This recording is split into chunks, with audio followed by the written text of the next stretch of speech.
Havasupai Falls is an iconic natural landmark at the bottom of the Grand Canyon. Hundreds visit its turquoise waters every year. Cronkite News reporter Lillian Donahue went to the village of Supai, where those who call Havasupai home are fearful of their future. Thank you. The Colorado River is the lifeblood of the Grand Canyon region, but the Havasupai people who call this canyon their home are worried that a uranium mine just miles from the national park could contaminate their water. We exclusively followed activists as they brought the community's concerns from the canyon to the nation's capital.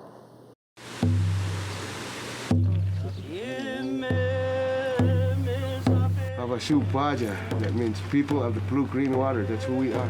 That's our identity right there. Tucked in the southwest corner of the Grand Canyon is a community of 700 men, women, and children of the Havasupai Tribe fighting for their future. As a uranium mine hopes to begin production this year, just 6 miles south from the Grand Canyon National Park. It's threatening our whole lives down here. You know, we have children, we've grown up here, we plant corn, we depend on the water. To make their voices heard, a group of Native advocates and leaders took to their traditions, running over 20 miles in and out of the village of Supai in a journey to bring the pleas of the tribe's children from the bottom of the Grand Canyon to our nation's capital. These children have so much more life to live than any one of us, and it's really their voice that needs to be heard. Granted, we can't take them and put them on an airplane and fly them to the East Coast, so we're doing the next best thing as their leaders, as their representatives, and we're going to deliver their voices to Washington, D.C. Across this bridge in the Havasupai Creek starts the village of Supai. Out of respect for the Tribal Council's wishes, they have asked us not to film video on their grounds. However, we will take audio and pictures. Have love, give love, be in love. After a blessing, the runners meet with elementary school children, collecting letters that voice their concerns for mining impacts on the land, including their water source, the Colorado River. Dear Mr. President, I'm a student at Havasupai Elementary School and a member of the Havasupai Tribe. In 2012, the Obama administration instituted a 20-year ban on new uranium mining.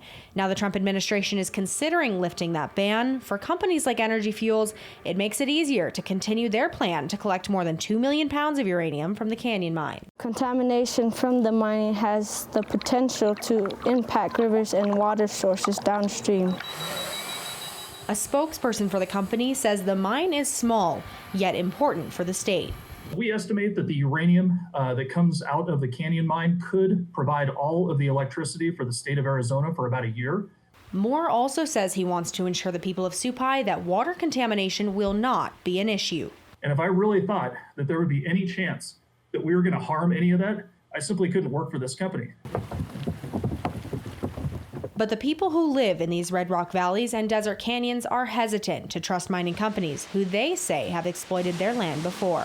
We've been hurt so much from uranium exploration in tribal communities. That legacy is there, and there's nobody coming in to clean up the mess. For some at the Havasupai Elementary School, the runner's visit empowers them.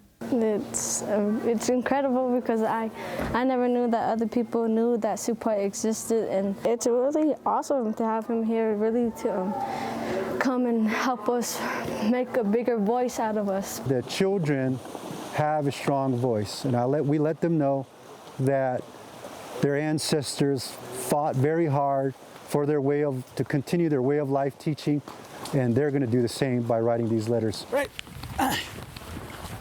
The runners leave Supai with letters in hand, carrying the hopes of the Havasupai people.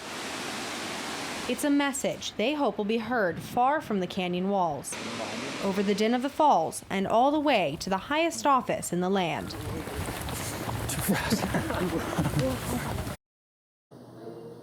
The representatives and tribal leaders made their way to Washington, D.C. the next day, delivering dozens of letters to the Trump administration in the hopes that he hears loud and clear the worries of the Havasupai children. Lillian Donahue, Cronkite News.